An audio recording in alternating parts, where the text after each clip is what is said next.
Mardi soir, 22h30, bonsoir à tous, soyez les bienvenus si vous nous rejoignez à l'instant sur CNews, merci d'être avec nous.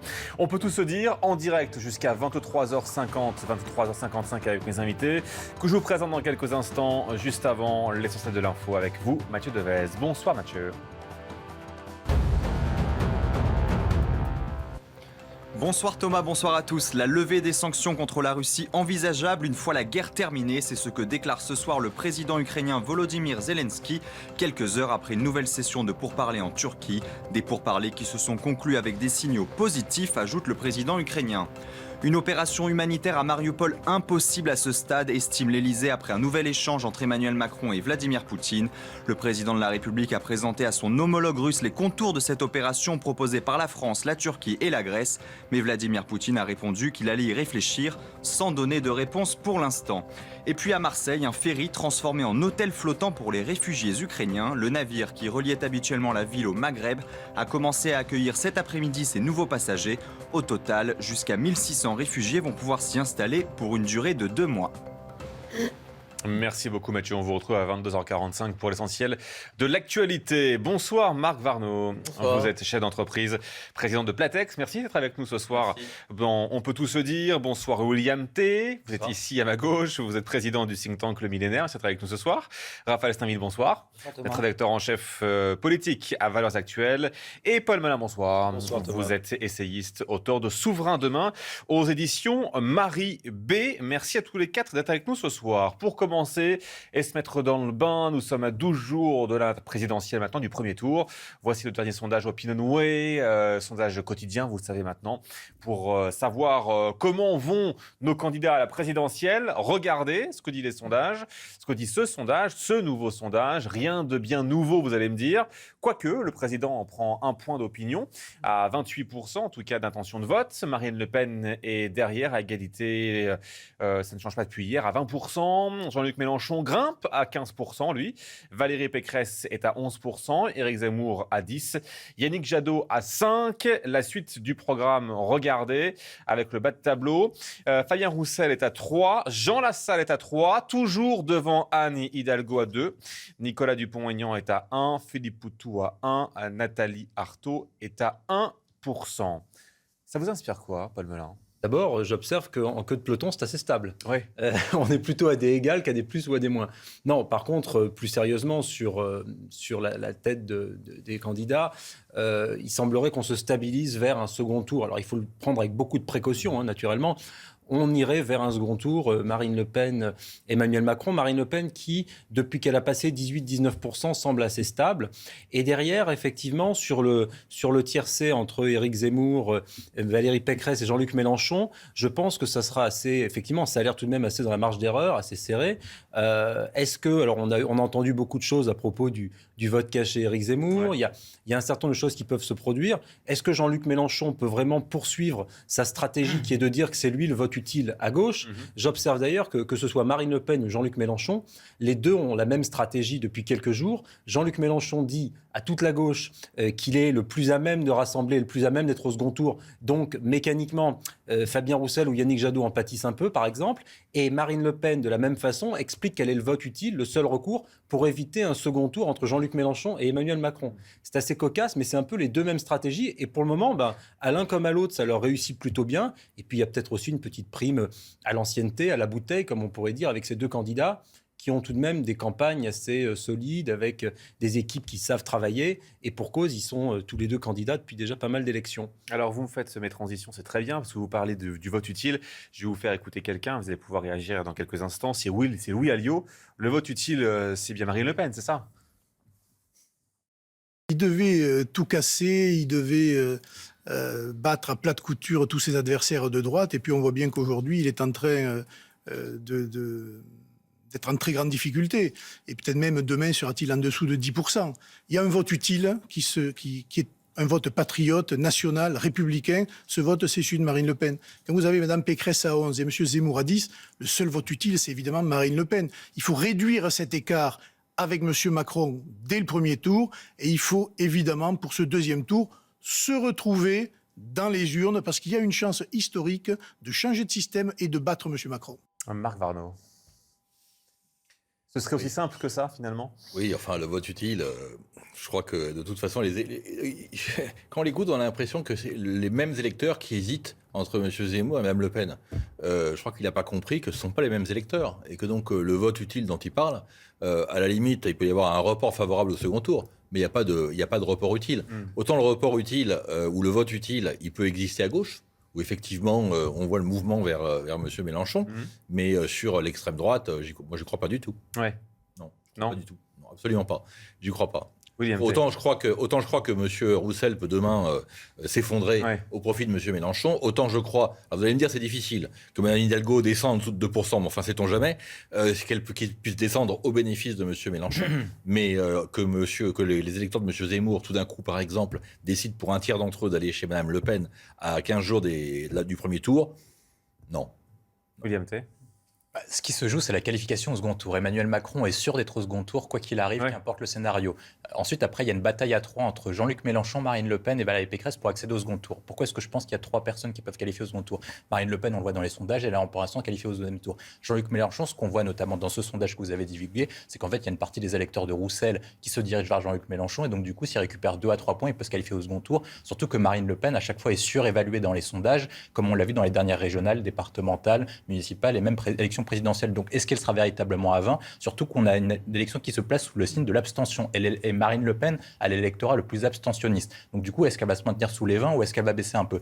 Ensuite, pourquoi est-ce que Valérie Pécresse a toujours une chance d'accéder au second tour? Parce qu'Emmanuel Macron, son socle structurel, hormis crise ukrainienne et hormis crise Covid, est plutôt aux alentours de 23-24 qu'aux alentours de 28. Si vous avez 4% qui se dégagent d'Emmanuel Macron vers Valérie Pécresse, il est tout à fait envisageable qu'elle s'approche des 15-16 qui sera la véritable barre d'accès au second tour. Marine Le Pen, pour l'instant, est à 20, vraisemblablement, elle sera un peu moins. Ensuite, après, vous avez un deuxième enjeu, c'est ce que dit Louis Alliot. En fait, son enjeu à lui, c'est de se dire à la fois pour le premier tour et pour le deuxième tour, d'avoir des rappels, des reports de voix, alors que Marine Le Pen et Éric Zemmour se sont affrontés pendant 6 mois. Et l'enjeu, c'est de marquer une porosité, non seulement en vue du second tour contre Emmanuel Macron, en vue d'avoir des reports de voix, afin de réduire l'écart face à Emmanuel Macron, qui sont aujourd'hui entre 55-45 ou 57-43. Raphaël Steinville, comment on explique un Jean-Luc Mélenchon à 15% qui était encore à 10% il y a une quinzaine de jours? Là, on vient de le dire, pour le coup, la stratégie du vote utile opère à plein pour le candidat de la gauche radicale. Mais pour poursuivre la réflexion sur le vote utile, parce qu'elle me semble intéressante, c'est peut-être le plus grand danger, et je pense que c'est une faute politique à droite, d'utiliser cet argument. Parce que c'est un facteur de démobilisation. Le vote, aujourd'hui, en tout cas lorsqu'il y a une offre politique qui est très différenciée, c'est justement de pouvoir faire un vote de conviction. Agiter cette carte du vote utile, pour moi, en tout cas, c'est l'analyse ce que j'en fais, c'est une machine finalement à démobiliser ses électeurs, et donc ça fragilise, je pense, Marine Le Pen, que de l'agiter pour essayer de consolider. Donc peut-être que dans les sondages, c'est porteur, mais vous le rappeliez à l'instant, c'est vrai que la volatilité de son électorat, les catégories populaires sont celles qui sont le plus frappées par cette abstention. Je pense que cet argument-là participe finalement de cette dépolitisation. On ne parle plus des programmes, des projets, des visions, mais on est juste à essayer de se rallier derrière un candidat qui n'est pas forcément absolument le vôtre. On dit souvent que le premier tour, c'est le vote sanction et le second tour, c'est le vote de la raison. C'est aussi ça, l'élection présidentielle, et c'est ça aussi qu'il faut retenir ou pas? En tout cas, une élection présidentielle, effectivement, elle se fait en 2 temps, à savoir que le premier tour est plutôt un vote d'adhésion, un vote de choix, et au second tour, on élimine, comme dit cette vieille formule. On adhère ou on sanctionne? On adhère ou on sanctionne. En l'occurrence, Emmanuel Macron, alors c'est vrai que dans les sondages, il est assez haut, mais au demeurant, beaucoup de Françaises et de Français sont quand même dans une opposition assez franche face à Emmanuel Macron. Et je pense que d'ailleurs, ce serait dommageable pour la démocratie, si vous voulez, s'il n'y avait pas un vrai débat, parce qu'une élection présidentielle, elle a aussi une vertu fondamentale qui est de purger les conflits, les violences, les tensions qui sont à l'œuvre dans la société. C'est les vertus d'une grande démocratie qui fonctionne bien que de réussir à se mettre d'accord, à échanger et à débattre. Or, ce quinquennat, avec les gilets jaunes, avec le pass sanitaire, c'est un quinquennat de la violence sociale et de la violence politique. On le voit dans cette campagne. Par conséquent, le débat de la présidentielle ne doit pas être escamoté. ni par la guerre en Ukraine, bien que ce soit effectivement un fait majeur pour l'Europe, ni par l'hyper-présidentialisme d'Emmanuel Macron ou son côté jupitérien. C'est pour ça qu'il faut impérativement qu'il descende dans l'arène et qu'il débatte. Et s'il est élu effectivement sur la base, au deuxième tour, d'un vote de pseudo-raison, ce serait assez dommageable pour la démocratie. D'autant que la stratégie de la raison, c'est la stratégie qu'il emploie depuis le début, notamment avec Clément Beaune, en disant « moi je m'impose au nom de la raison », ce qui est extrêmement dangereux selon moi. On va y revenir sur ça bien sûr, mais Marc Varnaud, comment on explique un Éric Zemmour en 5e position à seulement 10%, si on peut le dire ainsi, quand on voit qu'il a été largement 2e, voire 3e, il y a encore quelques semaines? Je crois qu'il paye le prix de ses excès. Il paye le prix de ses excès. Et pour revenir sur les deux favoris, les deux favoris sont pour Emmanuel Macron et pour Marine Le Pen, ceux qui ont le discours le moins agressif et le moins provocateur. Je crois que le discours d'Éric Zemmour, il passe pas du tout. Donc vous dites quoi? Vous dites merci, la dédiabolisation du Rassemblement national qui permet aussi peut-être aujourd'hui à Marine Le Pen d'être là? Non, c'est-à-dire que je pense que quelles que soient les idées d'un homme politique, la façon dont il va les exprimer va faire de lui quelqu'un de respectable ou tout l'inverse. Je crois que les petites phrases, tout ce qu'il a pu dire sur Pétain, Vichy, le capitaine Dreyfus, etc., tout ça, ça l'a considérablement décrédibilisé sur une grosse partie de l'électorat. Ouais. Alors, même si sur le fond, il y a beaucoup de gens qui sont d'accord avec ce qu'il dit, sur la forme, ça passe pas du tout. Mais Mélenchon, c'est exactement la même chose. Exactement la même chose. Les mêmes excès verbaux. Sur le fond, il y a beaucoup de gens qui sont d'accord avec ses idées, mais la façon dont il les exprime, ça fait peur. Surtout dans une France qui sort des gilets jaunes, des antipasses, tout ce côté violent, en réalité, il y a beaucoup de gens, beaucoup plus qu'on l'imagine, qui le refusent et qui le rejettent. Donc des discours à la Mélenchon, des discours à la Zemmour, ça passe pas.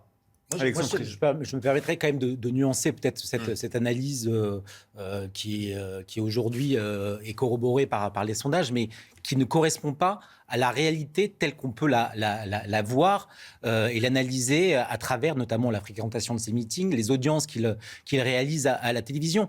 Je pense qu'il suscite une attention toute particulière et qu'il bénéficie, ou plutôt qu'il subit un traitement médiatique et politique très particulier. J'en veux juste pour preuve son dernier meeting au Trocadéro. Regardez, il a été résumé en une phrase, un slogan scandé par quelques dizaines de milliers de personnes pendant 10 secondes, alors que le meeting a duré pendant plus de 3h30 et qu'il a été visionné, c'était les équipes de campagne d'Éric Zemmour qui ont fait le calcul, et je ne crois pas que ça a été démenti par les chaînes ou par les plateformes, qui a été visionné par plus de 7 millions de personnes. Donc c'est là où il y a, à mon avis, un hiatus absolu entre le discours, les commentateurs de plateau autorisés à avoir des sentences définitives et la réalité telle que les Français, en tout cas, regardent Éric Zemmour. Je pense que sa radicalité, certes, elle effraie, mais son discours de vérité, en tout cas, aujourd'hui, il plaît pour partie. Ce n'est pas les journalistes, c'est bien les Français. Hein. Non, mais je l'entends et je vous dis, c'est corroboré par les sondages. Après, je crois que c'est Ipsos qui relève un facteur qui est quand même assez intéressant, c'est que sur les personnes qui se déclarent sûres d'aller voter, il y a 6% d'entre elles, parmi ces personnes qui sont sûres d'aller voter, qui ne se prononcent pas sur le candidat sur lequel va se porter leur vote.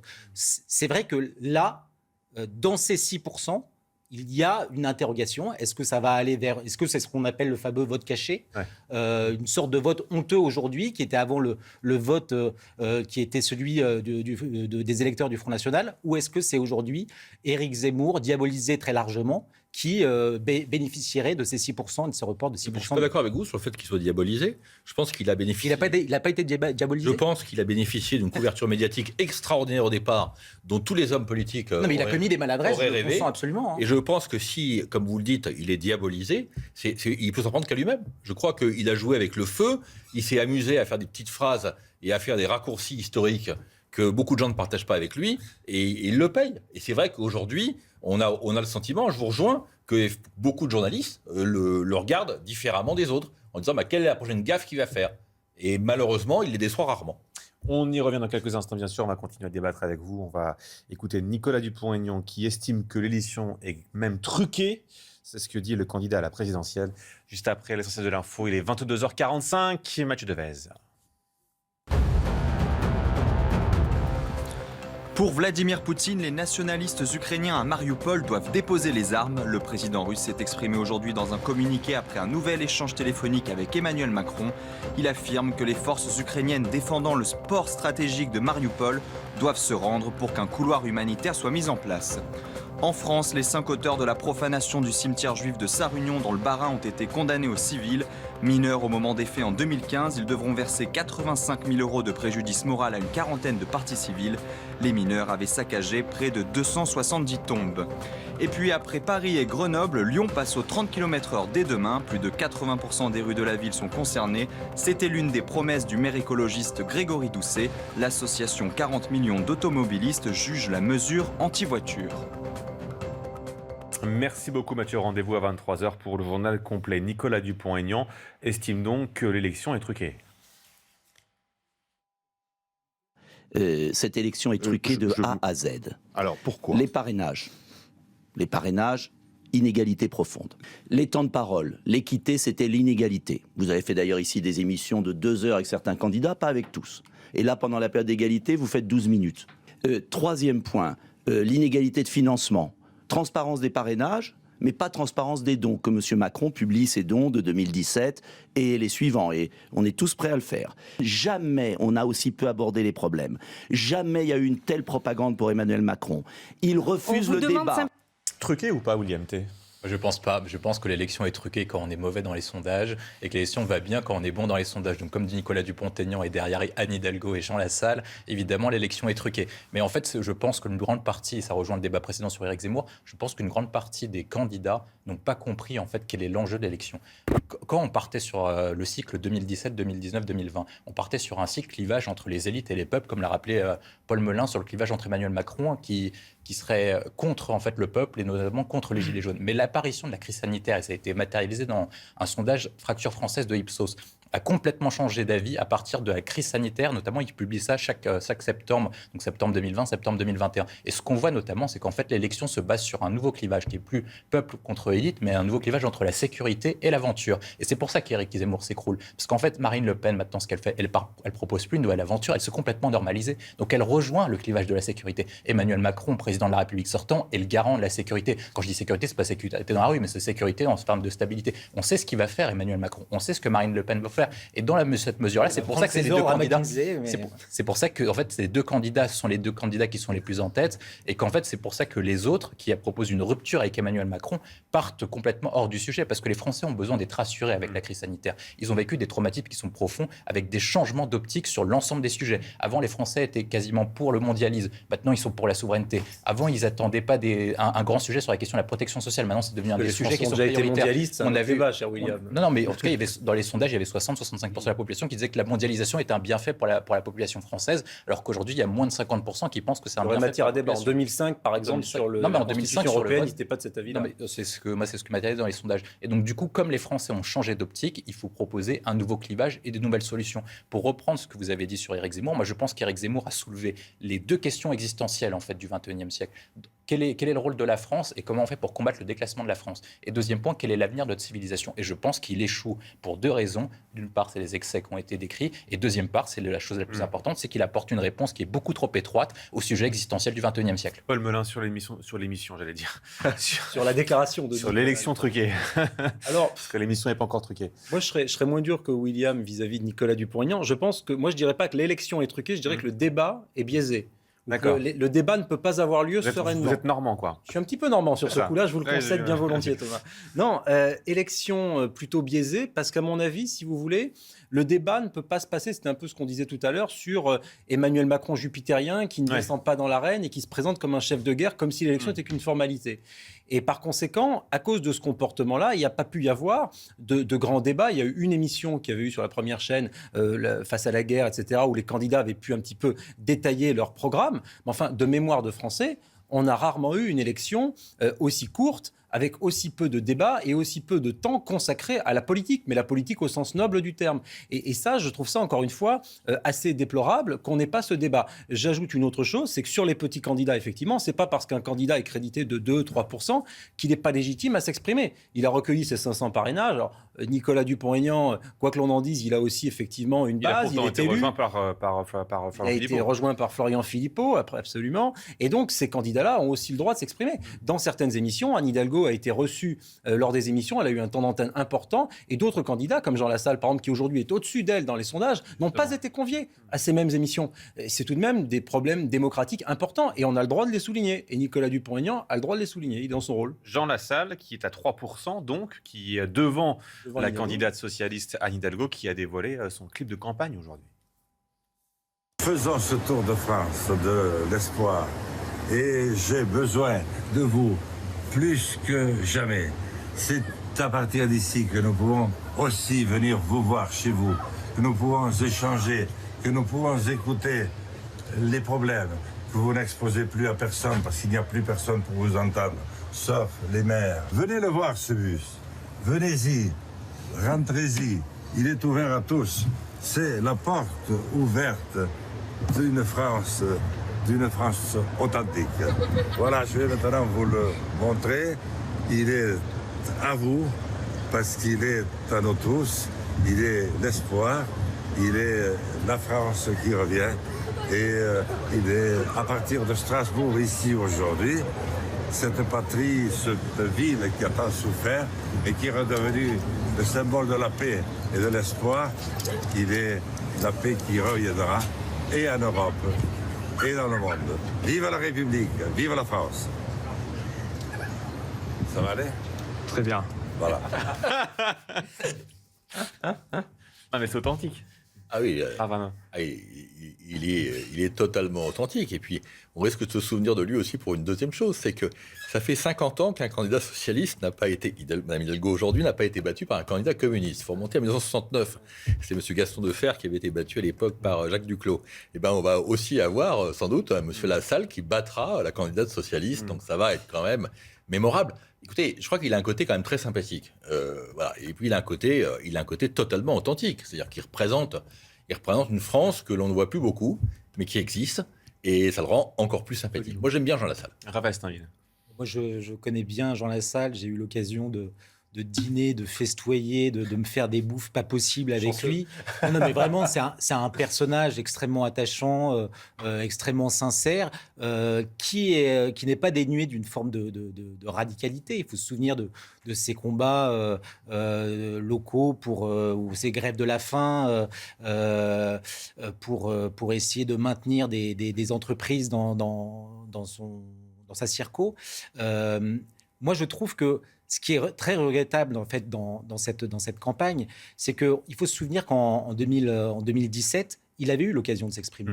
Il avait eu l'occasion de débattre et ce qu'il disait avec son accent, sa gouaille, était vrai, était profond, était plein de bon sens. Et aujourd'hui, mis à part sur un clip qui fera sourire certains, mais qui en fait, je pense, est à son image simple, authentique, on est privé d'une certaine manière de sa parole pleine de bon sens. Paul Melun. Oui, juste un petit élément sur le bus aussi de Jean Lassalle. Et je suis assez favorable à ce type de communication. Je trouve que c'est une bonne chose. Je sais que Marine Le Pen l'a fait aussi. Le général de Gaulle, dans ses campagnes, se mettait à l'arrière d'une plateforme de camion. Il y avait des faillons tricolores dans les très américain. Et il saluait. C'est très français aussi. Ouais. Parce qu'on a 36 000... dans son bus. C'est des bus qui sillonnent, mais elle n'est pas dans son bus. Vous avez raison. Son image précision utile. Malgré tout, le fait, la France, c'est aussi le pays de la grande boucle, du Tour de France, des territoires. Et moi qui suis un grand défenseur des régions, des territoires, des provinces, très franchement, je suis content qu'il y ait des candidats comme Jean Lassalle qui parlent au territoire et qui ne soient pas parisiano-centrés, qui ne soient pas centralistes. Et rien que pour ça, il a toute sa légitimité dans cette élection. Et vous savez, depuis une voiture, un bus, dans les villages, dans les petites villes, dans les villes moyennes, vous pouvez, à mon avis, faire beaucoup plus de politique et beaucoup plus de politique de terrain que quand, comme Emmanuel Macron, vous allez à Poissy avec Carl Olive, le maire de Poissy, puis qu'on vous fait un village Potemkin avec des gens qui ont des petites fiches avec leur nom, leur prénom, leur profession. L'authenticité dans une campagne, ça compte. Et on ne peut pas dire que Jean Lassalle manque d'authenticité. Comment on explique que Anne Hidalgo est derrière Jean Lassalle ? On l'explique par les renoncements du Parti socialiste successifs. Et parce que le plus tragique dans le Parti socialiste, c'est que pendant 5 ans, le PS n'a pas du tout travaillé, le PS n'a pas bossé. C'est même François Hollande qui l'a expliqué. Et il a raison, François Hollande. Il y avait un boulevard pour créer une social-démocratie. Regardez au Danemark ce qui est en train de se passer. Il y a une social-démocratie danoise qui est très ferme sur l'immigration, très ferme sur le régalien, qui est à 20-30% dans les enquêtes d'opinion et qui est au pouvoir. Donc la gauche française s'est enfermée dans la social-démocratie vaguement wokiste. Et ça, c'est le péril le plus tragique. Le Parti socialiste n'est plus en mesure de proposer un projet alternatif aux Françaises et aux Français. C'est d'ailleurs pour ça que Jean-Luc Mélenchon fait un bon score pour le moment dans les enquêtes d'opinion et qu'Anne Hidalgo, elle est rayée de la carte. Mais j'ai pas envie même de taper sur Anne Hidalgo en tant que personne. Pour moi, elle n'est pas responsable. Pour moi, ceux qui sont responsables, c'est ceux qui ont fait le programme. Quand on est à 2%, il y a quand même un petit peu de responsabilité. Alors, vous avez peut-être raison, Thomas, mais je vous donne mon billet que si ça... Alors, c'est difficile parce qu'on ne peut pas le vérifier, ce que je vais vous dire là, mais si ça avait été un tout autre candidat, je pense que ça serait aussi en dessous de 5% vous pour le trouvez Parti socialiste. réellement Anne Hidalgo à la hauteur? Alors, en tant que personne, pas forcément. Elle a eu des défauts, elle a eu des mots un peu malheureux, etc., effectivement. Mais je pense que le problème est avant tout l'axiome idéologique du Parti socialiste. Si le Parti socialiste n'a pas une proposition concrète à faire valoir aux Français, n'a pas un axiome idéologique, une ligne programmatique, c'est fichu. Les militants au Parti socialiste quittent les fédérations, quittent les sections. C'est devenu un parti qui se repose sur quelques élus locaux, quelques féodaux, qui a été gargarisé par sa réussite un peu artificielle aux élections régionales, notamment grâce à des barons locaux bien implantés. Par conséquent, ils se sont reposés sur leur laurier, ils n'ont pas travaillé. Et c'est vraiment, je le dis, les conséquences de cette absence de travail et de réflexion programmatique qui les met aujourd'hui dans le mur. Est-ce qu'il y a un problème de personne aussi, Marc Varno? Ah oui, une campagne de personne. Moi, je pense que Anne Hidalgo, c'était sans doute la plus mauvaise candidate possible. C'est-à-dire qu'elle a quand même une image, Anne Hidalgo. Certains sont durs, ils disent carrément, elle est nulle.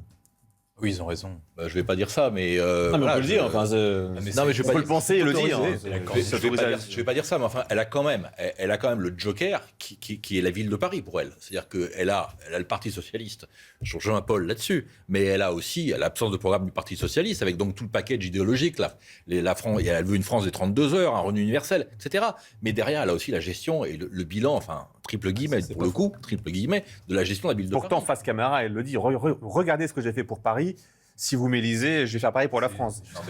Mais elle l'a dit, ça. C'est un effet repoussoir.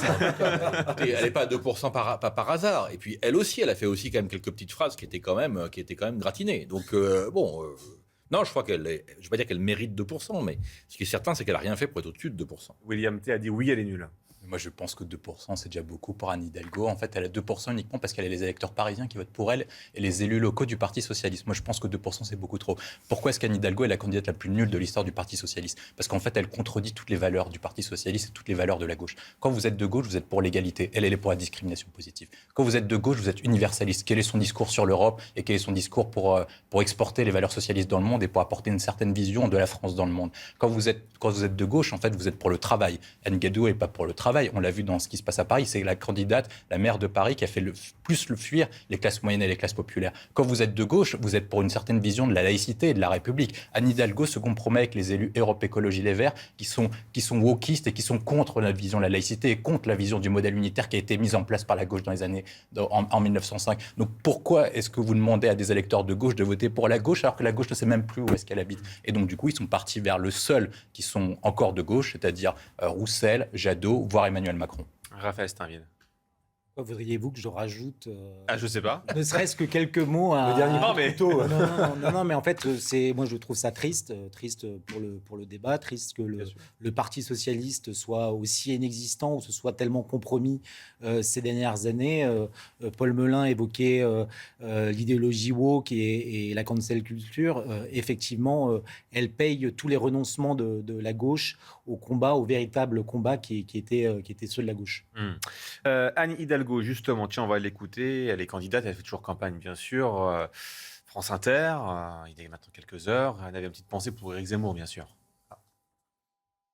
Moi, je l'ai rappelé à l'ordre immédiatement dès dimanche. Je suis scandalisée quand ce type de propos, voilà, c'est ce que je disais tout à l'heure sur cette campagne où c'est le bruit et la fureur, où ce type de petite phrase va occuper plus d'espace. D'abord, elle n'avait pas, Zemmour devait immédiatement, évidemment, réagir. Moi, quand dans un meeting, parce que les militants peuvent être chauffés et avoir envie de huer tel ou tel, je leur demande de ne pas le faire parce que la vie politique suppose le respect. C'est à nous, les candidats, candidats, les responsables politiques, d'imposer ce respect dans la façon dont on se comporte. Donc Zemmour, qui est un guignol, je l'ai dit il y a déjà plusieurs semaines, montre encore à quel point il est incapable d'assumer une quelconque responsabilité et y compris arrêter ce type de propos. Est-ce que Anne Hidalgo doit faire beaucoup taire ses sympathisants pendant les... C'est bien. Non, mais moi, je veux même pas tellement ça l'accabler, mais en fait, sympathisants, évidemment qu'elle a du mal à remplir des salles et donc elle n'a pas besoin de micro pour pouvoir s'adresser à ses militants. Moi, il se trouve que j'étais présent au Trocadéro dimanche. Dans cette clameur, bien évidemment, moi j'ai entendu ce qui se disait, les slogans qui ont été repris pendant 10 secondes. En revanche, en tout cas, tous ceux qui se sont succédés sur cette scène du Trocadéro m'ont affirmé que la perception qu'on avait de ces clameurs qui arrivaient vraiment de partout rend les choses beaucoup plus indistinctes. Donc moi, je veux bien donner crédit à Éric Zemmour qu'il n'ait pas entendu, mais reste que cette polémique, elle est infâme. C'est-à-dire qu'en fait, moi, je trouve que c'est d'une paresse que de s'attarder là-dessus, alors qu'il y a eu des choses beaucoup plus intéressantes, notamment sur l'assimilation. Ce qu'il a pu dire sur l'assimilation était, je pense, beaucoup plus intéressant et devrait être davantage commenté et susciter des interrogations chez ceux qui font de l'assimilation un simple parcours bureaucratique où, dès lors que l'on sait le français, qu'on a un emploi, on pourrait devenir français. Lui, c'était vraiment une déclaration d'amour à la France. Moi, je trouve que ça aurait été intéressant qu'on puisse discuter, parce que je pense qu'il y avait un effort d'explication d'Éric Zemmour qu'il n'avait probablement pas suffisamment fait jusqu'à présent. Mais voilà, donc c'est ça qui me désole, c'est qu'on en soit à commenter des phrases d'Anne Hidalgo traitant Éric Zemmour de guignol. Est-ce que ça élève le débat? Alors justement, est-il un guignol? C'est la question que je vous pose dans quelques instants. Mais c'est vrai, si je viens vous la poser. Si. 23h, soyez les bienvenus. Je suis très sérieux. Il est 23h, voici l'essentiel de l'information avec vous, Mathieu Devez. À la une ce soir, pour la première fois depuis le début de la guerre en Ukraine, une lueur d'espoir. Après un nouveau cycle de pourparlers, Moscou et Kiev semblent un peu plus disposés au dialogue. L'Ukraine acceptera notamment d'être neutre si elle obtient un accord international pour garantir sa sécurité. Mario Bazac. Après 3 heures de discussion, les négociateurs estiment que la voie est ouverte pour une rencontre entre Vladimir Poutine et Volodymyr Zelensky pour tenter de mettre fin au conflit. Une proposition de Kiev jusqu'ici toujours écartée par Moscou. Signe que les discussions avancent, le vice-ministre de la Défense russe a annoncé réduire son activité militaire dans le nord de l'Ukraine. Le ministère de la Défense de la Fédération de Russie a décidé de réduire radicalement, dès maintenant, l'activité militaire en direction de Kiev et de Tcherniv, afin d'accroître la confiance mutuelle, de créer les conditions nécessaires à la poursuite des négociations et d'atteindre l'objectif ultime d'un accord et d'une signature de cet accord. De son côté, le négociateur en chef ukrainien rappelle que l'Ukraine acceptera d'être neutre si elle obtient un accord international pour garantir sa sécurité. Un accord dont seraient signataires plusieurs pays agissant en tant que garants.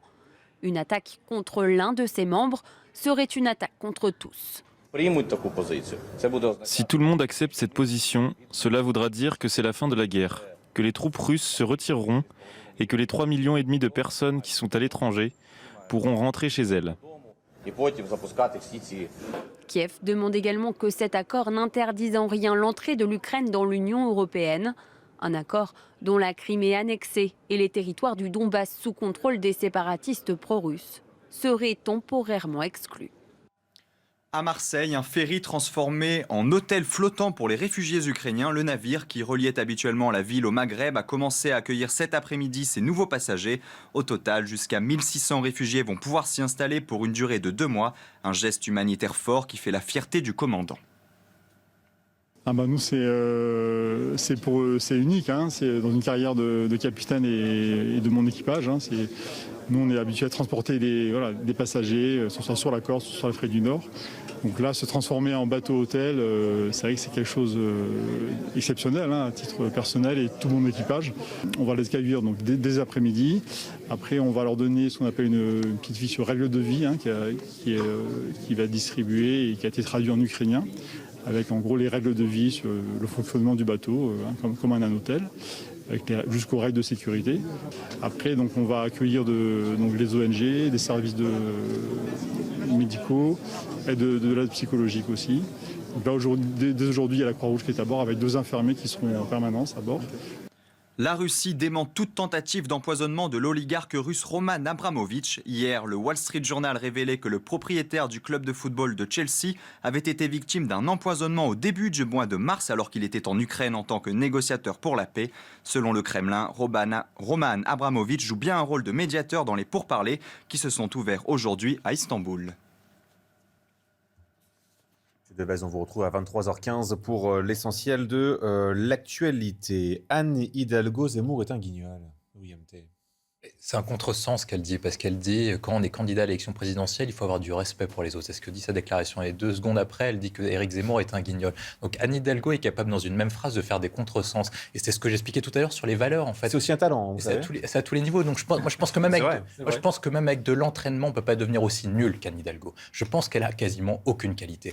On l'a parlé sur la vision, en fait, de la France. On l'a parlé sur la question de la mairie de Paris. Sur tous les points, sur tous les indicateurs, elle a réussi à transformer la capitale de France en une véritable poubelle. La gestion financière est catastrophique. Les rues ne sont pas propres. Il n'y a rien qui est bien. Il n'y a pas de vision de ce que c'est que la mairie de Paris. Il n'y a pas la vision, en fait, même d'une construction d'une métropole. Quand vous regardez les autres villes, Shanghai, New York, etc., tous sont en train de construire des grandes métropoles autour d'une grande ville phare. Anne Hidalgo n'a pas de vision à ce niveau-là. Donc, comment vous voulez voir, en fait, ces électeurs, des électeurs se dire « Ah bah tiens, on va voter Anne Hidalgo ». Il faudrait être complètement stupide pour voter Anne Hidalgo. Il n'y a aucune raison. Je ne comprends pas. Ensuite, après, sur la question d'Éric Zemmour, je rejoins Raphaël Steinville. La question qui est posée sur Éric Zemmour, c'est la question, en fait, de son sens et de quelles sont les réponses qu'on apporte à ces 2 enjeux cruciaux qui sont le déclassement de la France et l'avenir de notre civilisation. Moi, je pense qu'Éric Zemmour a été synthétisé, ou en tout cas s'est pris dans une forme de couloir électoral en train de résumer tous ces problèmes sur la question migratoire. Alors que le problème du modèle français, au-delà du question migratoire, c'est la question de est-ce qu'on va s'américaniser et devenir un système multiculturel, ou est-ce qu'on va garder la singularité et l'exception culturelle française. Et sur la question du déclassement de la France, en fait, il n'apporte pas de réponse sur comment on construit la France dans l'Europe et comment on fait tenir la France en termes de jeu et de rayonnement géopolitique face à la Chine et les États-Unis. Si Parquet il apportait ce type de réponse, il serait plutôt à 18 plutôt qu'à 10. Alors, je ne suis pas tout à fait d'accord avec la fin de l'analyse, William, sur le fait que Éric Zemmour, finalement, n'aurait pas la capacité à proposer un projet de société de bout en bout. On peut lui faire des reproches, on peut ne pas être d'accord avec le fond du projet, mais il a une vertu et un mérite qui est fondamental dans cette campagne et qui partage d'ailleurs d'une certaine mesure avec Jean-Luc Mélenchon, c'est qu'il y a un projet de civilisation. Et on demande à un président de la République un projet pour 100 ans, pour 1000 ans. Sur quel rail est-ce qu'on place la France ? Est-ce qu'effectivement, la France doit être déclassée ? Est-ce que le déclin de la France est quelque chose qui est souhaitable ? Est-ce que l'immigration massive, ou ce que lui qualifie de grand remplacement, c'est-à-dire le grand bouleversement civilisationnel à l'œuvre, est une bonne chose ou non ? Tout ça, c'est des débats, qu'on le veuille ou non, il ne faut pas les escamoter, ils sont extrêmement structurants. Par conséquent, je ne pense pas que ce soit, pour répondre à Anne Hidalgo, un guignol. Et je pense qu'Anne Hidalgo, elle se grandirait à faire exactement la même chose que fait Éric Zemmour ou qu'a fait Jean-Luc Mélenchon. C'est-à-dire pour ça que Jean-Luc Mélenchon est haut dans les sondages et qu'Éric Zemmour a une bonne adhésion d'un certain nombre de Français, notamment dans ses meetings. C'est parce que l'un et l'autre posent le problème avec un diagnostic et avec un projet de société. Anne Hidalgo, elle n'a ni le diagnostic sur ce qui n'a pas marché, ni l'autopsie de ce qui n'a pas marché dans la France, ni le projet qu'elle pourrait prôner. Et là, je vous rejoins effectivement sur l'absence de vision et le fait qu'elle trahit elle-même les grands totems de la gauche jadis. Et c'est pour ça qu'elle est très faible. Mais Anne Hidalgo, vous savez, c'était celle qui, quand elle était avec Sadiq Khan, le maire de Londres, disait de Donald Trump « Oh, this guy is so stupid ». Donc il est très stupide, comme ça, d'un ton un peu dédaigneux. Donc elle n'en est pas à son coup d'essai. On ne se grandit pas avec ses basses attaques. J'observe qu'Éric Zemmour, il est souvent au cœur des attaques. Il y avait tout de même Yannick Jadot qui avait dit quelque chose d'extrêmement grave, qu'il avait traité de juif de service. C'est autrement plus grave que de guignol. J'observe aussi que lorsque c'est Éric Zemmour, ça passe un petit peu crème, comme disent les jeunes. C'est-à-dire que sur Éric Zemmour, on peut dire que c'est un juif de service, on peut dire que c'est un guignol. Imaginez un seul instant qu'Éric Zemmour, il aurait dit de Najat Vallaud-Belkacem, par exemple, c'est une arabe de service. Ou qu'il aurait dit d'Anne Hidalgo que c'est une guignolette ou une marionnette. Enfin, on ferait une édition spéciale. On aurait un bandeau rouge. On serait en train de dire, mais Éric Zemmour, mais vous vous rendez compte de ce qu'il dit ? Misogynie, racisme. Donc en fait, on peut être raciste quand on est écologiste et on peut traiter les gens de guignols, donc de rigolos, quand on est socialiste. C'est pas sérieux. Qui monte un peu le débat, et la gauche, peut-être qu'elle fera mieux que 2%. Éric Zemmour, qui était à Sevran, en toile de fond, les violences urbaines d'il y a maintenant plusieurs nuits en Seine-Saint-Denis. Le candidat a promis qu'il comptait bel et bien éradiquer la racaille. On écoute Éric Zemmour. Je tiens à dire que nous éradiquerons la racaille. Comme il fallait terroriser les terroristes, il faut éradiquer la racaille. Il faut les frapper partout et à tous les niveaux. au portefeuille, il faut saisir leurs biens, il faut absolument supprimer leurs allocations sociales, il faut les expulser des HLM. Nous mènerons une action globale et totale. Il n'y aura plus de répit pour eux. Ce n'est pas à eux de plastronner, c'est au contraire les honnêtes gens qui doivent lever la tête, qui ne doivent plus baisser les yeux, et c'est eux qui doivent avoir peur. Marc Varnaud, c'est le Karcher de Éric Zemmour ? Non mais alors, une fois qu'on a dit ça, très bien, mais alors on fait quoi ? C'est bien d'affirmer qu'il faut éradiquer la racaille, passer au Karcher, ok, on fait quoi ? Alors, le premier problème, on le sait tous, il y a 1% du budget de la justice en France. Donc, il va falloir le doubler, le tripler. Il y a 160 milliards de déficit. Il va nous falloir encore 50 milliards de plus pour la défense nationale l'année prochaine. On est déjà à moins de 110 milliards. OK. Comment on fait ? Deuxième question. La Suisse dépense 2 fois plus d'argent que nous. L'Allemagne 3 fois plus pour sa justice. Comment on fait ? On a des peines planchées ? Les juges les appliqueront pas forcément, comme ça a déjà été le cas. Donc, qu'est-ce qu'on fait des 120 000 peines de prison non effectuées en France tous les ans ? Est-ce que l'on construit 100 000 places de prison, 80 000 ? Combien de places de prison il propose, M. Zemmour ? C'est bien, le fond du problème, il est là. Que ce soit, d'ailleurs, chez Mme Pécresse, c'est pareil. C'est qu'on fait des grands discours, et derrière la sortie, il faut 20 000 places de prison. Un grand discours, il en faut 40 000. Il y a 120 000 peines de prison non effectuées en France. Ça veut dire qu'on part du postulat qu'il y a 80 000 peines de prison qui ne seront jamais effectuées. C'est-à-dire qu'on peut être condamné à de la prison, et Dieu sait qu'en France, par rapport à d'autres pays, pour être condamné à de la prison, pardonnez-moi, il faut y aller, mais de toute façon, vous avez 2 chances sur 3 de rester dehors. Donc moi, je veux bien qu'on éradique la racaille, mais comment on fait ? Il n'explique pas. William Tay. Il a raison de vouloir éradiquer la racaille, parce que pour éradiquer la racaille, il faut une volonté politique. Et ce qui marque en fait cette absence. Mais la volonté politique, ils l'ont tous eu. Non, je suis pas sûr, parce qu'en fait, pour éradiquer la racaille, ce qui se pose la véritable question, c'est le fait que vous n'avez pas la même application des règles en fonction des territoires dans lesquels vous vivez. Si vous vivez, par exemple, si vous ne mettez pas votre ticket de transport dans le 16e arrondissement, vous êtes sûr de vous faire verbaliser. Par contre, si vous ne mettez pas votre ticket de transport, notamment dans le 9-3, je ne suis pas sûr que vous vous faites verbaliser par les agents de la RATP. Donc en fait, cette question, c'est la question du fait que sur un même territoire, vous n'avez pas la même application des lois. Donc premièrement, c'est une question de volonté politique. Ensuite, après, il faut que l'administration puisse suivre à la fois la police et la justice. Il y a peut-être une question de moyens, mais si par cas, vous n'avez pas de volonté politique, vous n'êtes pas capable de mettre en place les lois qui sont véritablement dessus. Ensuite, après, troisième point, et c'est là où Éric Zemmour a un point, c'est la question en fait des règles qui dépendent plus de nous, notamment de la CEDH, notamment de la Convention européenne des droits de l'homme, qui oblige de traiter mieux un prisonnier quasiment que quelqu'un en France qui toucherait le RSA. Donc il y a une question d'inégalité de traitement sur ce troisième point. Et enfin, le quatrième point, c'est Éric Zemmour a raison de l'aborder sur cet angle-là, il y a la question de la réémigration, parce qu'il y a des personnes qu'on ne veut plus sur notre territoire dans la mesure où ils ont été, moi je me rappelle, parce que lors de ma première journée de droit, vous êtes obligé de faire un stage en fait en tribunal correctionnel. Et donc du coup, j'ai passé un jour là-dedans. Vous avez quelqu'un, 18, 19 ans, 18, 20 condamnations à 20 ans. Donc cette personne-là n'est pas capable d'être réinsérée dans la société. Donc il faut être moyen d'être en capacité de l'expulser de chez nous. Et donc du coup, suppose en fait la question de l'action diplomatique pour en fait obliger les pays, notamment d'Afrique du Nord et d'Afrique subsaharienne, à reprendre leurs clandestins. Ça suppose du coup de leur mettre des moyens de coercition et diplomatique très forts pour qu'ils soient obligés de les reprendre. Là, vous parlez des étrangers. Pour ceux qui sont étrangers. Et les Français. Après, et il y a une autre question que lui ne pose pas en fait, c'est est-ce qu'on déchoit la nationalité de des personnes qui ont la double nationalité ? Je pense qu'il ne l'aborde pas. Ça va être un sujet, notamment pour ceux qui ne veulent pas s'intégrer, même s'ils ont la nationalité française, ils ne veulent pas s'intégrer à nos mœurs et à nos valeurs. Paul Melun. Non, effectivement, il y a 2 choses. L'idée qu'il faille éradiquer la racaille est un impératif pour l'ensemble de nos compatriotes et surtout pour nos compatriotes qui vivent en banlieue. Parce que ça, il faut aussi le rappeler, il y avait eu un papier assez édifiant dans Marianne il n'y a pas très longtemps sur les personnes qui vivent dans les quartiers nord de Marseille. Mais des personnes de toute confession. Donc certains de nos compatriotes musulmans, certains de nos compatriotes juifs, certains de nos compatriotes catholiques qui vivent dans ces quartiers-là et qui subissent une persécution. C'est compliqué de vivre là-bas. La voiture est brûlée, l'école est cassée. Vous voyez ? Donc il y a effectivement des personnes qui sont des empêcheurs de tourner en rond, des dangereux, quasiment des factieux dans ces quartiers et il faut s'en débarrasser. Alors là, effectivement, il y a toute la question des solutions. Une partie de la solution, et je rejoins l'analyse de William là-dessus, réside sur la question des frontières et la question de l'immigration. Puisque aujourd'hui, l'idée sur laquelle il n'y aurait pas de lien entre l'immigration et la délinquance, je la réfute et je crois que la plupart de nos compatriotes aujourd'hui comprennent, c'est plus tabou, qu'il y a un lien entre immigration et délinquance. Par conséquent, il faut agir à la source, à savoir éviter que l'immigration arrive. Et là, ça pose, moi qui suis souverainiste, la question des frontières, question qui est escamotée là aussi par le président de la République et par un certain nombre de personnes, droite et gauche confondues depuis 40 ans, puisque Nicolas Sarkozy avait aussi dit qu'il allait mettre les banlieues au Karcher et puis il n'a rien fait du tout. Il a même supprimé des postes de policiers, que la gauche au pouvoir n'a pas fait beaucoup plus. Par conséquent, il y a une action sur les frontières, une action sur l'immigration, et puis il y a une action de maintien de l'ordre. Nous avons des policiers et des gendarmes de haut niveau dans notre pays. Il faut s'en servir. Je pense que la gendarmerie peut être mobilisée. Un grand plan de déploiement de la gendarmerie mobile dans un certain nombre de quartiers. Les caches d'armes, les trafics de drogue, les délinquants graves, et derrière, bien sûr, la réponse pénale, une réponse pénale adaptée. Je rejoins ce que vous disiez, Marc, sur le fait qu'en France, pour faire de la prison, il faut y aller, comme vous disiez. Et effectivement, aux Pays-Bas, par exemple, vous pouvez faire une peine de prison de 24 heures, 48 heures, ce qui permet de casser les chaînes de délinquance. Et il y a aussi les maisons de correction fermées ou semi-fermées pour les mineurs, parce que quand on arrive à 18 ans et qu'on a déjà été condamné plein de fois, on sait très bien que parce qu'on est mineur, ces gamins qui sont des délinquants disent aux policiers « moi je suis mineur, j'en ai rien à faire ». Dans des termes encore plus chatoyants que ça d'ailleurs.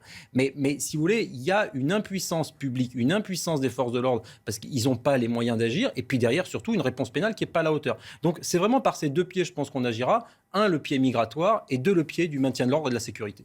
Dans quelques instants, la suite des débats. La parole sera à vous, Raphaël Steinville. Juste après l'essentiel de l'info, il est 23h15 si vous nous rejoignez à l'instant. Mathieu Devez. Au moins 5 morts dans des attaques armées en Israël. Ce soir, des résidents d'une ville en banlieue de Tel Aviv ont fait état d'un homme circulant en voiture et ouvrant le feu sur des passants. La police israélienne a confirmé ces attaques et affirmé avoir abattu l'assaillant sans en révéler l'identité. Pour l'instant, l'attaque n'a pas été revendiquée. Le président palestinien Mahmoud Abbas a condamné les attaques. La Russie insiste, le gaz russe ne pourra être payé qu'en roubles, fini les dollars et les euros. Les entreprises occidentales doivent le comprendre dans un contexte de guerre économique, affirme aujourd'hui le porte-parole du Kremlin. Une réponse aux critiques du G7 qui estimaient ce changement de devise inacceptable. Et puis 5 ans de prison, dont 3 avec sursis, ont été requis aujourd'hui à l'encontre du chauffeur du camion, jugé après le drame de Rochefort. C'était en février 2016. 6 adolescents avaient alors été tués après une collision entre un camion-benne et un car scolaire. Pour le procureur, l'accusé de 29 ans, qui a admis sa possible inattention le jour du drame, est responsable de cet accident gravissime, mais n'est pas meurtrier. Merci beaucoup Mathieu. Rendez-vous à 23h30. Raphaël Steinville. Oui, pour rebondir sur ce qui a été dit, moi, je me souviens des paroles de Charles Pasqua qui disait qu'un électeur du Front National, c'est un électeur du RPR à qui on a menti 2 fois. C'était vrai du temps de Chirac, c'était également vrai de Nicolas Sarkozy lorsqu'il a voulu passer le Karcher, et ça s'est retrouvé. On a eu Marine Le Pen au 2e tour en 2017. Je pense que aujourd'hui, le crédit d'Éric Zemmour, c'est sa constance. C'est-à-dire que ce qu'il dit aujourd'hui dans la campagne, finalement, il l'a toujours dit et assumé en tant qu'intellectuel, journaliste, polémiste, ce que vous voulez. Et les gens lui font crédit d'une volonté farouche de sauvegarder la France et voire même de la ressusciter dans ce qu'elle avait de plus sympathique et qui a aujourd'hui très largement disparu. Donc, c'est là où je ne suis pas d'accord, notamment avec vous, Marc, lorsque votre première réaction, c'est d'avoir une approche finalement extrêmement comptable de la politique, dire que c'est impossible parce que ça coûte tant, c'est tant de budget et que la France est déjà exsangue. Vous avez à la fois raison et en même temps, c'est pas comme ça que la politique, en tout cas, fonctionne et produit des effets dans une campagne présidentielle. Donc je pense que c'est ça qui explique cette radicalité, mais qui est d'abord une constance chez Éric Zemmour depuis très longtemps. Radicalité, constance, d'accord, mais vous ne nous répondez pas sur comment on peut éradiquer cette racaille et comment peut-il le faire ? Ça a déjà été très largement dit, je peux répéter les choses, mais et sans me faire le porte-parole d'Éric Zemmour, mais je pense que l'un des volets qui me paraît le plus essentiel aujourd'hui, c'est ce ministère de la rémigration qu'il veut pouvoir mettre en place, avec c'est donc doter un ministère, ça existe déjà, hein, c'est réunir au sein d'un ministère tous les instruments juridiques pour permettre notamment d'expulser, de rapatrier chez eux les délinquants étrangers et les binationaux. D'accord, et c'est là, et ça répond partiellement à l'une des... Ça répond partiellement mon voisin qui est français et... Non mais si vous voulez des réponses plus précises, vous demandez à Éric Zemmour. Moi, Non mais parce qu'en fait c'est ça la question de fond, c'est-à-dire que notre voisin demain qui est français, qui a des multiples condamnations, et ça répond pas à la question. En fait, on fait quoi pour éradiquer la racaille d'aujourd'hui? La racaille n'est pas spécialement étrangère. Non, d'accord. La racaille peut être française. D'ailleurs, c'est pas ce comment qu'il dit. C'est une partie du problème, c'est-à-dire que dès lors qu'on aura vidé les prisons d'une partie de ces occupants qui sont aujourd'hui très largement occupés par des délinquants étrangers, ça permet aussi de pouvoir occuper, faire que ces prisons soient occupées par des Français qui méritent très largement aussi ces peines. Il faut des peines immédiates pour n'importe quel fait qui soit condamnable. Voilà ce que je peux vous dire à l'instant T, mais sans pouvoir aller plus loin. Il y a une autre chose, c'est-à-dire qu'effectivement, on a retenu la première partie de la phrase d'Éric Zemmour, mais en fait, il veut terroriser, de la même manière que Pasqua voulait terroriser les terroristes, il veut terroriser les délinquants et leur rendre la vie impossible. Je pense que c'est un renversement culturel. Aujourd'hui, William T. évoquait le fait qu'aujourd'hui, les délinquants soient presque mieux ménagés par l'État, par l'appareil judiciaire, que les victimes et même quelqu'un qui serait au RSA. Aujourd'hui, c'est un changement culturel qu'il faut opérer. Marc Varno. Deux choses. Moi, je pense que les données économiques sont fondamentales. Alors, je sais qu'avec le Covid, on a appris que quelques milliards de plus ou de moins, ou quelques dizaines de milliards, c'était pas important. Voilà, s'il y a vraiment un débat qu'on n'a pas eu pendant cette élection présidentielle, c'est vraiment le débat économique. Et aujourd'hui, penser que des débats de quelques milliards, c'est pas vraiment le fond du problème. Pour moi, c'est le fond du problème, parce que la France va dans le mur. Deuxième problème, c'est que c'est vrai que les solutions simplistes comme ça, c'est très sexy. Mais la réalité, monsieur, c'est qu'il y a 400 000 normes. Mais c'est un discours, c'est pas des solutions. Non, parce que il est en campagne, il ne développe pas son argumentaire. Si on veut des solutions, il faut regarder la réalité en face. On est dans un pays où il y a 130 000 lois, 400 000 normes. On est dans un pays dans lequel il faut 8 ans pour construire une peine de prison. On est dans un pays où le droit du sol, aujourd'hui, fabrique des Français, qu'on le veuille ou non. Donc, toute cette problématique, elle est beaucoup plus complexe que de vouloir faire un ministère de la réimmigration. Ça changera, entre guillemets, pas grand-chose. Le problème, il est beaucoup plus structurel en France. Et c'est ça qui est important. C'est que la France, elle s'est structurée pour être, pardonnez-moi, quasiment irréformable. Et donc, on ne change pas cette structure. Si on ne change pas cette espèce de colonne vertébrale qui contrôle tout, on ne pourra rien changer. Dans le même temps, il y avait aujourd'hui une autre candidate à la présidentielle qui était en campagne, c'est Valérie Pécresse, qui était, elle, à Roubaix. Pourquoi Roubaix? Pour ça. 3h30, c'est tôt pour fermer. Donc la librairie vient de fermer. À l'instant. Oui. Ah. C'est contraire à la République, sera fermé. Et voilà, exactement. Eh bien, cette librairie qui vient de fermer à l'instant parce que nous arrivions, eh bien, si je suis présidente de la République, je donnerai le pouvoir au maire et au préfet de fermer administrativement les librairies qui vendent des livres qui prêchent des idéologies radicales et contraires à la République. Pourquoi vous vouliez venir ici, justement? Parce que cette librairie, elle n'a pas fermé. Et qu'aujourd'hui, rien n'a été fait depuis le reportage. Et moi, je pense que les Roubaisiens, ils ont le droit à l'or et ils ont le droit à la République. Si vous avez fait attention, c'est Xavier Bertrand qui a soufflé la réponse à Valérie Pécresse sur « si tu es présidente, tu fermeras ces librairies ». Et elle répète devant les caméras ce qui vient de lui souffler à l'oreille. Non mais la séquence est assez marrante. Sur quelle base juridique, ça pour le coup, j'aimerais vous entendre parce que... Exactement. Déjà, il y a une base juridique. Alors, on peut en parler. Il y a une base juridique. À part les livres révisionnistes, très honnêtement, je vois pas...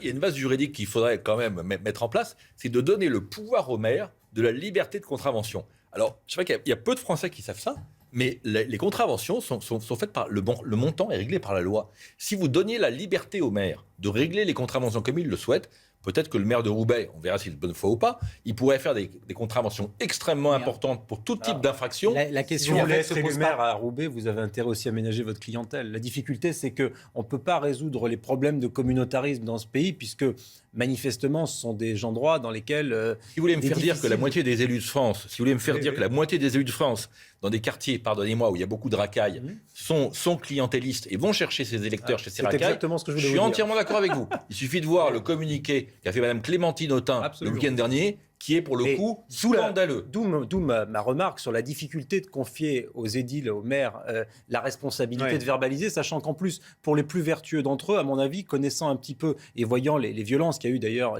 l'appel aux violences en tout cas prononcé contre la présentatrice de l'émission Ophélie Meunier, on peut comprendre que derrière, les maires aient peur, et nous sommes dans ces banlieues islamisées, dans un climat de peur, de violence, de règlement de compte. Et donc, ça nécessite une politique globale. Et moi, je pense que le seul acteur qui peut avoir la main suffisamment ferme, qui n'aura pas la main qui tremble pour agir sur ces zones de non-France, c'est le gouvernement. Et c'est un gouvernement qui n'a pas la main qui tremble. Là où Valérie Pécresse a raison, c'est de souligner tout de même que Emmanuel Macron, en l'occurrence, ou par la voix de son ministre Gérald Darmanin, ont fait des propositions, ont expliqué qu'ils allaient agir suite au reportage et que manifestement, rien n'a été fait. Mais probablement que des Roubaix, il y en a des dizaines, voire des centaines en France. Donc là, effectivement, cette émission, elle a eu la vertu de montrer et d'illustrer. Là, effectivement, oui, là, ça aussi, c'est un sujet. Oui, mais alors, est-ce que dans ses prérogatives de présidente de région, elle a vraiment les moyens d'action? Ces alliances avec Christophe Lagarde, par ailleurs, sont peut-être plus là, effectivement, là, on est typiquement dans le cas d'école du maire plutôt clientéliste. Mais donc, je pense que là, il faut aller au-delà des élus locaux, bien sûr les concerter, bien sûr travailler avec eux, mais je pense que c'est à Beauvau que ça doit se décider. William. C'est un des points que je mentionnais tout à l'heure, c'est la question de la racaille. Dans plusieurs territoires, on ne vit plus en France. Notre mode de vie et notre art de vie est menacé par plusieurs enjeux et par une immigration qui n'est pas assimilée en fait à la France. Et donc du coup, se transportent des modes de vie qui sont incompatibles avec notre culture et notre civilisation. Et l'enjeu qu'a posé Éric Zemmour dessus, c'est en fait l'avenir de notre civilisation et quel modèle on veut choisir. Soit on reste le modèle français singulier qui rayonne dans le monde, soit on devient un sous-modèle anglo-saxon multiculturel qui fait des accommodements raisonnables. Et en fait, la difficulté qu'on a là-dessus, c'est qu'en fait, avec les lois de décentralisation, on a transféré une partie du pouvoir aux élus locaux qui, eux, sont obligés de faire des accommodements raisonnables. Parce que quand on se met à la place d'un maire, est-ce qu'il va renoncer à 10, 15 000 voix sur une mairie de 60 000, 80 000 habitants pour notamment faire respecter les valeurs de la République, alors que ce n'est pas son objet? Non, je ne pense pas qu'il le fera. Et donc, l'objet pour nous, et donc du coup, dans les années à venir, c'est de réétatiser certaines compétences pour que l'État soit en capacité de faire un grand nettoyage massif. Moi, je pense que les perquisitions administratives, notamment menées par François Hollande au lendemain du 13 novembre 2015, avaient permis de prendre 4 000 à 5 000 armes dans les cités les plus dangereuses. Donc, si François Hollande, qu'on décrivait comme un président socialiste et mou, était capable de le faire, pourquoi est-ce qu'Emmanuel Macron ou d'autres personnalités ne seraient pas capables de le faire? Et c'est un des deux grands enjeux du XXIe siècle pour que la France reste la France. Président de la République, il n'y aura plus de zone de non-droit dans notre pays. C'est ce que dit Valérie Pécresse. On peut lui souhaiter bon courage. Mais pour vous répondre, je crois qu'il y a beaucoup de villes, notamment en Île-de-France, qui sont des villes qui sont en train de basculer. Vous avez d'un côté, effectivement, des candidats ou des municipalités qui sont très orientés vers un clientélisme douteux, et de l'autre côté, une majorité républicaine qui lutte contre ça. Autant la première catégorie, en général, fait campagne pour désarmer la police municipale, enfin des choses complètement hallucinantes dont il faut parler, autant la deuxième, si vous voulez, elle serait demandeuse de pouvoir rétablir l'autorité de l'État, entre guillemets, via l'autorité de la municipalité. Eh bien, on en reparle dans quelques instants. Gardez tout en tête, Marc Varnaud, juste après une courte pause. Il est 23h27. On se retrouve dans quelques instants. On est ensemble jusqu'à 23h50, 55 en direct. À tout de suite. 23h30 en direct, si vous nous rejoignez, soyez les bienvenus. Dans quelques instants, à la suite des débats, juste avant l'essentiel de l'info avec vous, Mathieu Devez. Mathieu. Pour Vladimir Poutine, les nationalistes ukrainiens à Mariupol doivent déposer les armes. Le président russe s'est exprimé aujourd'hui dans un communiqué après un nouvel échange téléphonique avec Emmanuel Macron. Il affirme que les forces ukrainiennes défendant le port stratégique de Mariupol doivent se rendre pour qu'un couloir humanitaire soit mis en place. Une opération humanitaire à Mariupol impossible à ce stade, estime l'Elysée après un nouvel échange entre Emmanuel Macron et Vladimir Poutine. Le président de la République a présenté à son homologue russe les contours de cette opération proposée par la France, la Turquie et la Grèce. Mais Vladimir Poutine a répondu qu'il allait y réfléchir sans donner de réponse pour l'instant. Et puis c'est au tour de la Belgique d'expulser des diplomates russes soupçonnés d'espionnage. Une vague de renvoi qui concerne 21 personnes travaillant pour l'ambassade et le consulat de Russie. Des décisions similaires ont été annoncées aujourd'hui dans d'autres pays européens comme l'Irlande et les Pays-Bas.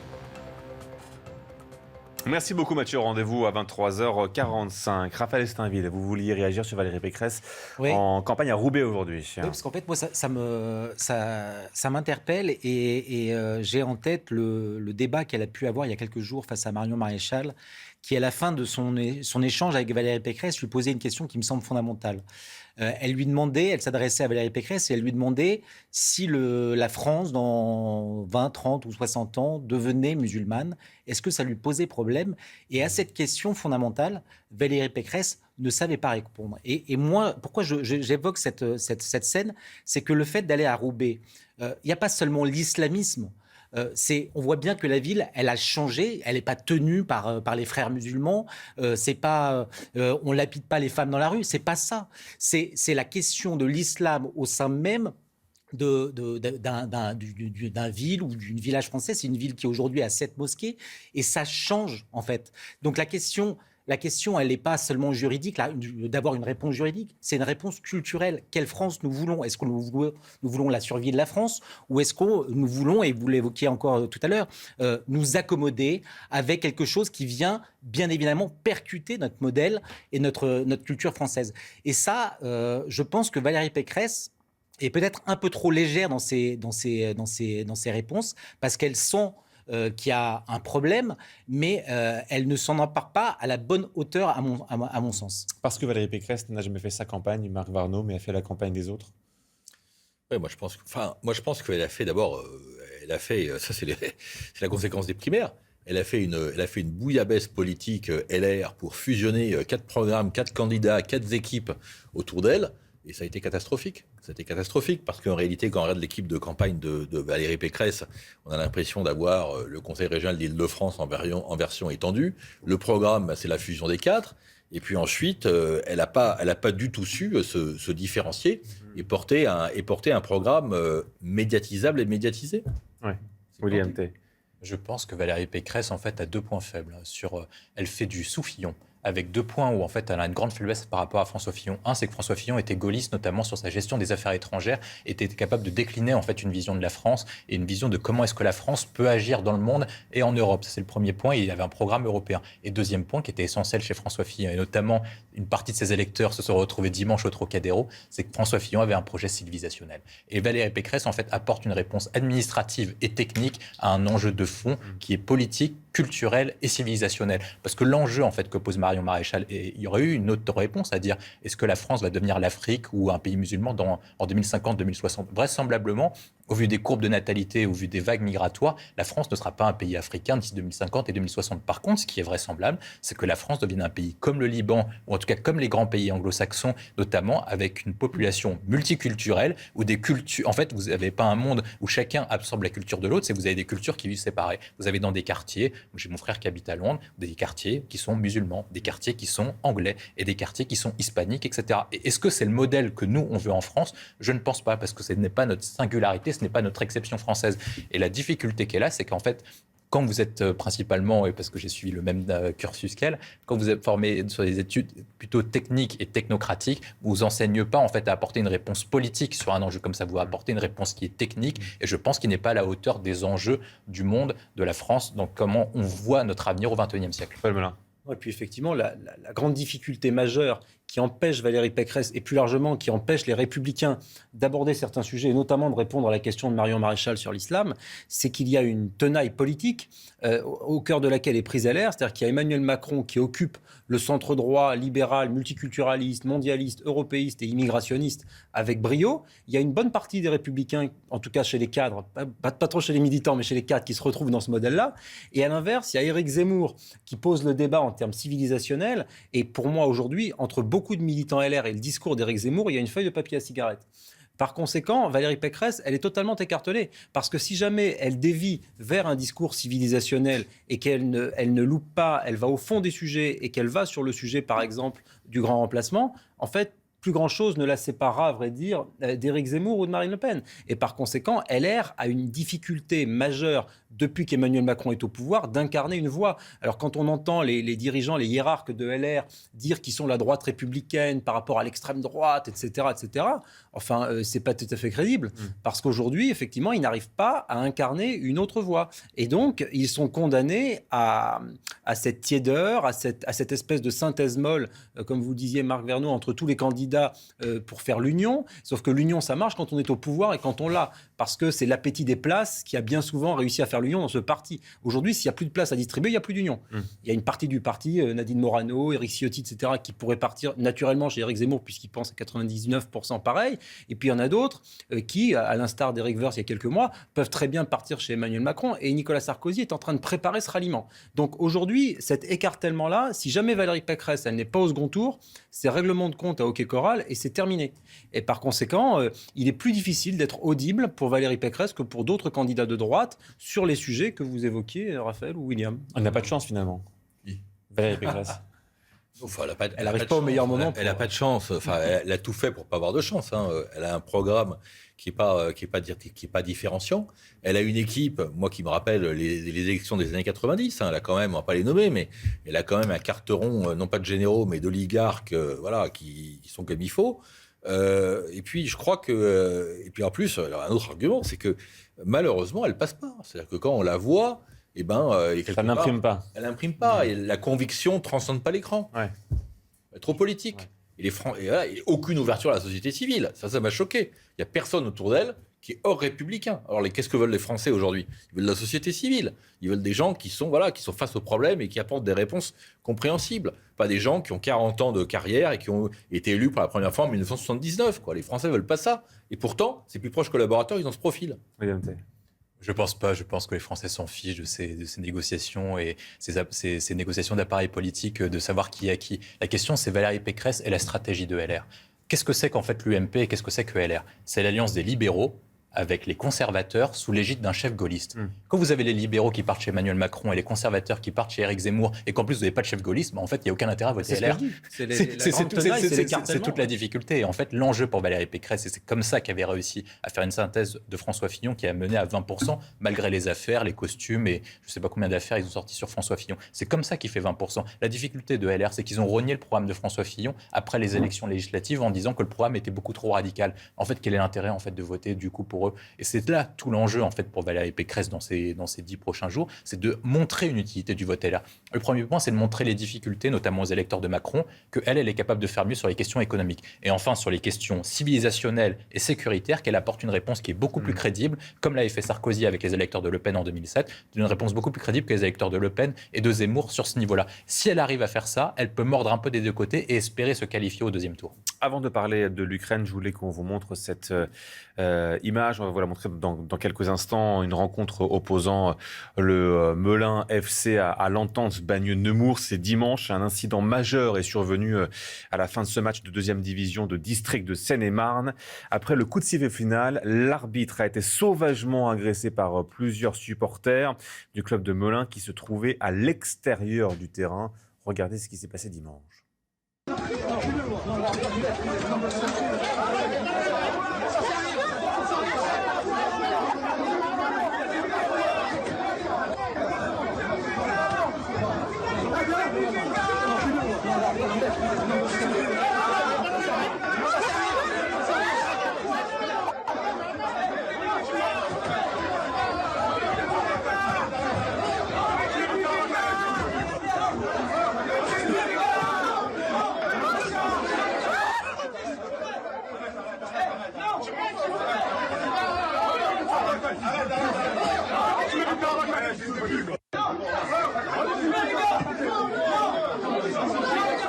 Nicolas Dupont-Aignan tweet ceci: inadmissible agression d'un arbitre à Melun.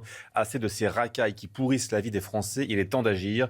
Ces canailles doivent avoir la certitude de la prison ferme. Fin de citation pour le candidat à la présidentielle. Marc Varnaud. Dans un pays où on accepte que 1300 élus soient agressés, 300 profs, on est surpris que des arbitres soient agressés le week-end. Enfin, pardonnez-moi, mais j'en ai sur le fond du problème de la justice et de la façon dont elle est rendue. Mais c'est toujours la même histoire. Si celui qui agresse l'arbitre est sûr d'être interdit de foot pendant 20 ans, d'avoir interdiction à vie, d'être dans une association sportive officielle, bah, ça aurait peut-être un effet. Mais comme il n'y a aucune sanction aujourd'hui, parce qu'il ne faut pas avoir peur des mots, il n'y a aucune sanction. Voilà. Donc qu'on s'en prenne à un élu, qu'on s'en prenne à un prof, qu'on s'en prenne à un arbitre, voilà. Il n'y a aucune sanction. Il n'y a aucune sanction. Raphaël Steinville. Alors moi, je suis toujours un peu étonné parce qu'on emploie des mots, des superlatifs finalement qui passeraient presque la guerre en Ukraine pour quelque chose d'assez dérisoire. Les réactions des politiques me paraissent très exagérées. C'est-à-dire qu'en fait, ce drame, il est quotidien. C'est l'irruption dans la campagne, enfin en tout cas tous les week-ends lorsque des matchs amateurs se jouent. Mais ce genre de scènes, elles sont affreusement banales. Après, de là à vouloir sanctionner toujours plus fort, demander 20 ans de prison, 20 ans d'interdiction de pratique du sport, pareil, je pense que c'est exagéré. On se pique de mots, on prend des postures, mais mais bien évidemment qu'il faut faire des choses. Bien évidemment que c'est insupportable. Mais on voit bien que le problème, c'est un problème beaucoup plus large, beaucoup plus profond, et que c'est pas seulement des sanctions lourdes qu'il faut mettre en place, mais c'est un problème, encore une fois, on l'évoquait tout à l'heure, c'est un problème culturel qui aujourd'hui frappe la France. C'est un ensauvagement qui hier était géolocalisé dans certains quartiers sensibles et qui aujourd'hui progressivement s'étend à l'ensemble du pays. C'est ça le problème. Alors c'est le foot, c'est d'autres sports, d'autres pratiques, d'autres rendez-vous. Les rodéos, c'est aussi tout aussi insupportable pour les riverains. Mais voilà, on peut s'arrêter sur ces images et encore une fois hurler en disant que c'est absolument atroce. En fait, c'est juste le quotidien des Français tous les week-ends pour qui se rendent autour d'un stade. C'est autour d'un stade. Je mettrai une nuance. Moi, je suis du Sud-Ouest, pas autour des stades de rugby en Lot-et-Garonne. Enfin, on se bagarre aussi sur le terrain. Parfois, il y a de la baston sur le terrain, mais c'est un sport de voyous joué par des gentlemen, le rugby. On s'en est toujours mais même le rugby aujourd'hui plus ou moins pris à l'arbitre sur le terrain. Enfin, lorsqu'on est content. Oui, enfin là, ce coup-ci, c'est l'arbitre. Mais... Bien sûr, exactement. Non, mais je veux dire, pas à cette hauteur-là. Absolument. Et puis là, effectivement, on peut réfléchir au constat, on peut réfléchir aux solutions. Et moi, j'aimerais bien aussi réfléchir à ce qui nous a conduit à cette situation délétère, à cette France qui nous rappelle le film de Kubrick, Orange Mécanique, avec la violence à tous les coins de rue, cette espèce, effectivement, d'ensauvagement absolument terrible. Et là, on revient effectivement à un débat qui doit être posé en termes de civilisation. Dans une civilisation éclairée, humaniste, pacifiée, on ne se tape pas dessus pour une histoire de match de football. Il n'y a pas de violence à tous les coins de rue. Une dame peut se promener en mini-jupe, passer 22h, 23h, il n'y a aucun risque, vous voyez.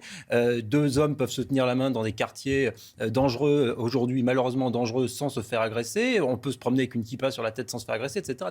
Je pourrais égrener tous les problèmes de cette nouvelle société totalement ensauvagée. Et par conséquent, une fois qu'on a dit ça, effectivement, là, on peut réfléchir à un certain nombre de solutions. Et ça rejoint aussi les solutions qu'on évoquait tout à l'heure sur la question de la violence dans les quartiers et du communautarisme. Les solutions, elles sont sur ces deux pieds toujours, justice et maintien de l'ordre et immigration. Et c'est qu'avec ce triptyque-là et avec effectivement un tour de vis qui serait du jamais vu dans les 40 dernières années, qu'on peut commencer à endiguer le phénomène. Parce que là, si vous voulez, c'est tout de même très très compliqué.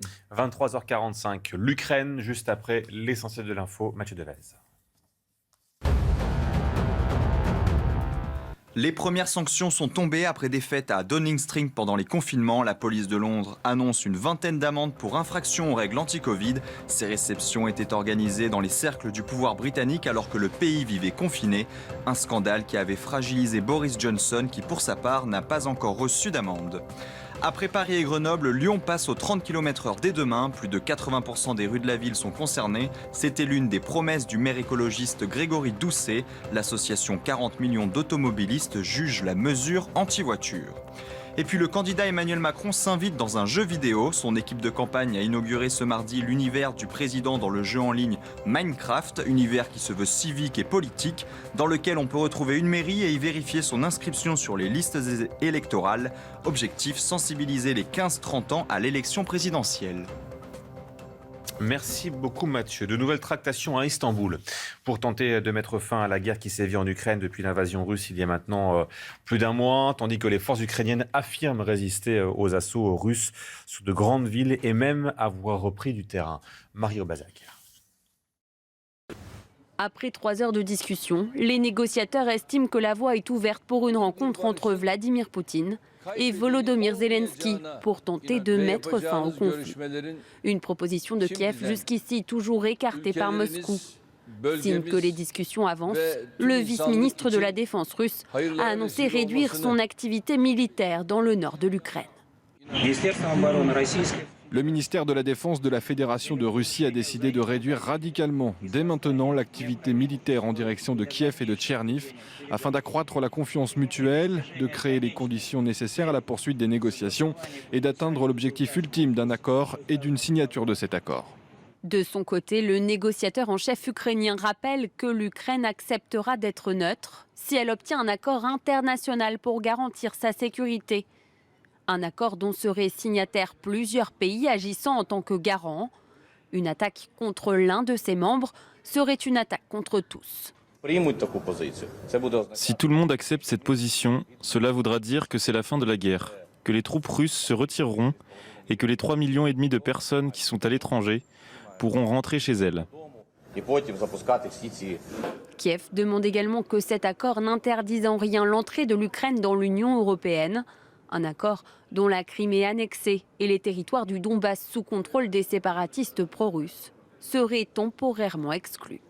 William T, faut-il croire à cette rencontre entre Volodymyr Zelensky et le président russe ? Je pense que c'est possible dans la mesure où de plus en plus d'objectifs partagés, on commence à avancer sur plusieurs objectifs. Premier point, c'est que l'Ukraine renonce à la Crimée, éventuellement au Donbass. Deuxième point, c'est qu'en fait, l'Ukraine accepte de renoncer à son entrée dans l'Union européenne et dans l'OTAN, du coup, aérer vers le statut de neutre. Et enfin, troisième point, qui est le point le plus intéressant, qui est la véritable nouveauté, c'est que cet accord serait signé sur un accord de défense mutuelle entre l'Ukraine, la Russie et donc l'Ukraine avec d'autres pays comme les pays de l'OTAN, principalement la France, l'Allemagne, les Britanniques, voire les États-Unis. Donc si par cas on arrive à ce type de situation, ça veut dire que l'Ukraine est à peu près sûre de sa stabilité et on se dirige plutôt sur le scénario du modèle autrichien qui resterait un pays neutre. Et donc dans ce scénario-là, moi je pense qu'on arriverait à un accord qui est commun. La difficulté qu'on a depuis le début de cette crise, c'est qu'on ne connaît pas les véritables intentions de Vladimir Poutine. En fait, est-ce que Vladimir Poutine en fait utilise ces négociations-là parce qu'en fait il arrive à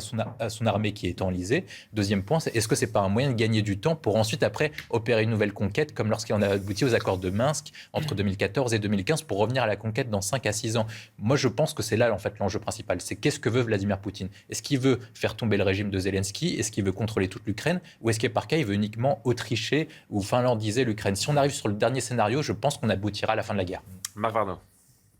Il est toujours plus facile de faire la paix que de faire la guerre. C'est Clémenceau qui disait ça, c'est toujours vrai. Et c'est d'autant plus vrai que, alors vous parliez des garanties pour l'Ukraine. En 1994, lorsque l'Ukraine a été dénucléarisée, souvenez-vous, c'est l'époque où la Russie avait pas encore récupéré ses missiles nucléaires, elle avait 1500 ogives en Ukraine. Qu'est-ce qui s'est passé? Ukraine, Biélorussie, Kazakhstan, Grande-Bretagne et États-Unis ont signé un grand accord au terme duquel les Ukrainiens, entre autres, les 3 autres aussi, ont rendu leur arsenal nucléaire aux Russes, moyennant une espèce de garantie virtuelle de sécurité. On voit ce que ça a donné 25 ans après. Je crois que je ne sais pas si aujourd'hui les Russes sont sincères dans leur volonté de négocier. Ce qui est certain, c'est que les Russes ont beaucoup de problèmes et on ne s'y attendait pas du tout. D'abord, effectivement, ils ont raté leur turbo blitzkrieg. Ça, on s'y attendait. Personne s'y attendait. Ils ont fait des erreurs énormes et grossières. Ils l'ont tellement raté qu'ils n'avaient jamais prévu, en réalité, une guerre qui dure. Et donc, leur armée n'était pas du tout dimensionnée pour ça. Ils ont raté également leur estimation de la résistance ukrainienne. Et on a d'ailleurs, nous, découvert que dorénavant, en fournissant 10 000 missiles anti-chars et 5 000 missiles anti-aériens, on pouvait changer le cours de l'histoire, ce que tout le monde découvre aujourd'hui. Mais les Russes, le 4 avril, ils vont avoir une échéance de 2,5 milliards une échéance de leur dette de 2,5 milliards de dollars, pour lequel ils n'ont pas, non pas un copec, mais ils n'ont pas $1. Et donc, ils commencent à demander à la rembourser en roubles, ce qui évidemment les créanciers refusent. Ce qui veut dire qu'on est sans doute très proche d'un incident de paiement russe. Les Russes vont donc avoir cette pression de trouver une sortie. Et la sortie va être compliquée pour eux. Elle va être compliquée parce que, à la fois, ils n'ont pas d'objectif de guerre, ils ont des pertes colossales qu'ils ne peuvent pas assumer sur le long terme. On parle de 10 000 morts par mois, à titre de comparaison. Pendant 10 ans en Afghanistan, ils ont perdu 15 000 morts. Ils ont eu 15 000 morts. En un mois en Ukraine, ils ont eu 10 000 morts. Donc ils ne peuvent pas tenir ce rythme-là indéfiniment. Donc je pense que les Russes sont coincés. Mais la porte de sortie, elle est extrêmement étroite. Et je ne suis pas certain que les Ukrainiens vont leur offrir. Il nous reste 3 minutes d'émission. Paul Melun et Raphaël Estainville. Je vais faire bref pour Raphaël. Ouais. Juste après moi. Non, effectivement, il est fondamental que ces pourparlers puissent aboutir. La négociation et la diplomatie est, d'après la plupart des experts diplomatiques occidentaux, la seule voie de sortie de ce conflit majeur. Et j'en vois pas d'autre. On peut sauter sur la table comme des cabris, comme disait l'autre, en disant des escalades. Il faut une négociation. Et dans une négociation, il y a des contreparties. Par conséquent, ce qu'il faut traiter avec Vladimir Poutine, c'est ces contreparties. On a parlé de la levée des sanctions, effectivement, si jamais il y a le retrait des troupes. C'est une bonne idée, c'est une bonne contrepartie. On évoque aussi, effectivement, maintenant le président Zelensky, le Donbass et la Crimée comme des territoires qui maintenant seraient définitivement partis sous le giron russe. Ce sont des choses qui sont de nature à détendre la situation et à apaiser le conflit. Parce que si on ne fait pas ça, l'alternative, elle est particulièrement mortifère. C'est ce qui est en train d'esquisser dans une attitude que je trouve tout à fait malheureuse et dommageable, Joe Biden, en traitant Vladimir Poutine de boucher, en privilégiant des attitudes et des postures, en tout cas, bellicistes. Et ça, c'est le contraire, l'exact contraire de ce qu'il faut faire. Il faut continuer à parler pour favoriser la désescalade, encourager ces pourparlers. Ils ont commencé en Biélorussie, maintenant ils sont en Turquie. Il faut les poursuivre encore. Raphaël Estainville, pour terminer. Oui, pour prolonger ce que disait Paul Melun, je pense qu'il y a un acteur majeur qu'on a insuffisamment évoqué à l'instant, c'est les États-Unis et le rôle de Joe Biden. On voit que c'est peut-être lui qui aujourd'hui complique le plus les négociations en cours et la possibilité d'un accord de paix historique. Il le fait pas seulement pour des raisons géopolitiques, mais pour des raisons de politique intérieure peut-être. L'ennemi russe, ennemi lointain, mais en tout cas est un ennemi bien utile pour le président américain à la veille d'élections très importantes pour lui, alors que son bilan et sa cote de popularité sont très largement effrités. Et donc, on a presque l'impression qu'il utilise ce conflit lointain où il n'est pas engagé, mais en revanche, d'autres hommes payent le prix fort de ses légèretés. Et donc, moi, je trouve que dans la séquence, c'est peut-être ce qu'il y a le plus regrettable, alors que des éclaircies sont perceptibles. Merci, messieurs, d'être venus débattre ce soir dans On peut tout se dire. On peut tout se dire qui revient bien sûr demain soir en direct à 22h30. Dans quelques instants, c'est l'édition de la nuit. Passez une très belle nuit. À demain. Merci, bonsoir.